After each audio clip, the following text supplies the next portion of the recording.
জনাব মুহতারাম সভাপতি, মুহতারাম সেক্রেটারি, সাংগঠনিক সম্পাদক সহ স্থানীয় নেতৃবৃন্দ, প্রিয় ভাইরা আমার, বর্তমান সময়ে আলোচিত এবং সমালোচিত গুরুত্বপূর্ণ একটি উৎসব হচ্ছে নির্বাচন। নির্বাচনকে কেন্দ্র করে দুইটি গ্রুপ দাঁড় হয়েছে। গোটা দেশবাসী, গোটা জনগণ এবং সমস্ত দেশপ্রেমিক রাজনৈতিক দলগুলো একমত পোষণ করেছেন যে সংস্কার হবে দ্রুত সময়ের মধ্যে, তারপরে নির্বাচন। শুধুমাত্র একটি দলের দাবি, আগে নির্বাচন দাও তারপরে সংস্কার। কথা বলেন ঠিক না বাবু? আমরা এই সমস্ত বন্ধুদেরকে বলতে চাই যারা দ্রুত নির্বাচন দিতে চান, দিতে বলেন, এদেশে তো আপনারা শাসন করেছেন, জাতির শাসক হিসাবে দায়িত্ব পালন করেছেন। আপনাদের সফলতার প্রাপ্তির ফল কতটুকু হিসাব কষান, তারপরে জনগণের কাছে আসেন।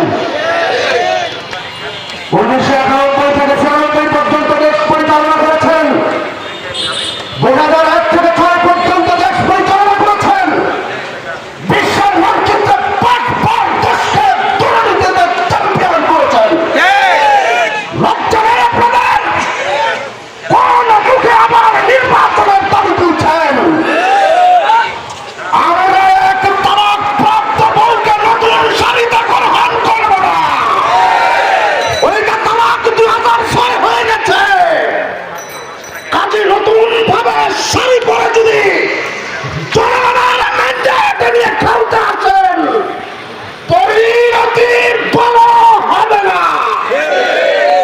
প্রিয় ভাই আমার, আপনারা জানেন 17 বছরে শেখ হাসিনা সরকার দেশের প্রত্যেকটা নিয়ম কানুনকে অনিয়মে পরিণত করেছে।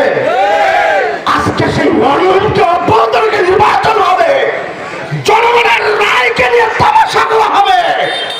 এই ধরনের বৈষম্য নতুন কোন চক্রান্ত এদেশের জনগণ, দেশ প্রেমিক রাজনৈতিক দল পীর সাহেব চরমাই হতে দেবে না, দেবে না।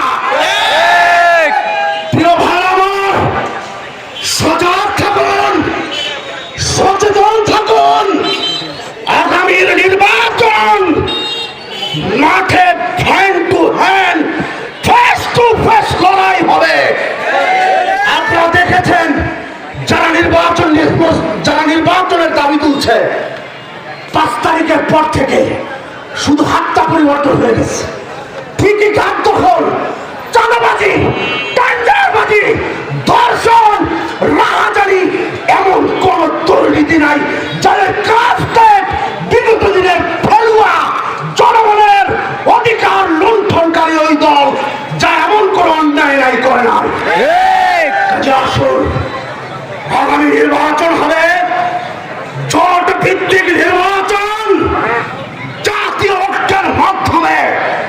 পীর সাহেব চরমাই যাই সিদ্ধান্ত নেবেন, ওই সিদ্ধান্তের সাথে গোটা দেশবাসীকে একাত্মতা পোষণ করে হাত পাখাকে সামনে নিয়ে অগ্রসর হতে হবে। ইনশাআল্লাহ রাজি আছি তো?